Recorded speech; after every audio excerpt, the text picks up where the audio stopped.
Iran pushing back against a meeting with President Trump. And take a look at its currency. It is absolutely collapsing as new U.S. sanctions are about to hit Lieutenant Colonel Danny Davis on if the economic pain will actually eventually force Iran to the negotiating table. Colonel Davis, over the weekend, the rial hit 102,000 rial to equal $1. We're talking about losing 50% of its value since March. This is extraordinary pain on this country where internally we know there's a lot of turmoil. Could this eventually get them to the negotiating table?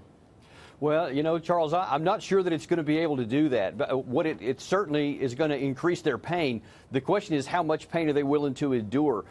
Because part of the problem that we're having here is that we're putting maybe too much pressure on them to where we actually may put them into a more defiant position, which is not necessarily going to work for our advantage. And I think we need to be careful about exactly what we're trying to accomplish here, because if we push too hard, we could actually get things into a position to where some people say, well, then military option is the only thing left, and that would be the absolute worst thing for our interest. And I think there are much better ways to ensure our interests. Well, so how would you go about it then? I mean, because if we don't have them cry uncle economically, and we allow the status quo, I mean, they receive billions of dollars, and there's enough sort of dissension within that country right now with truck strikes and even the Revolutionary Guard complaining about the rial that it seems to me maybe this is when you tighten the screws a little bit.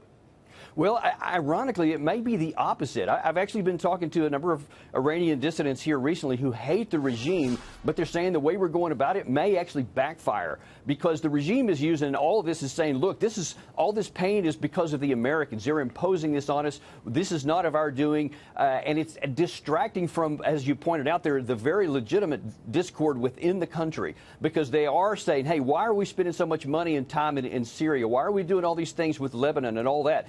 They said they want them to take care of their own domestic economic needs, and now that this rial fall, it is certainly not going to help that. But what it could do is spark the nationalist that says, hey, we don't like this regime, but when people are doing this to us, following the claim that the government's making, then it may actually say that we'll just endure the hardship. And so we don't want to work against our own interest in this.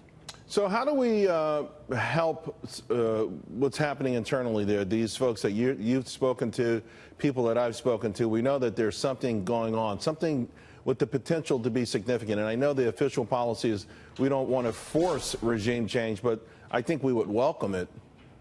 Certainly, if there was a positive internal development on that was going to get to a more democratic outlook, that would certainly be something that the United States would welcome.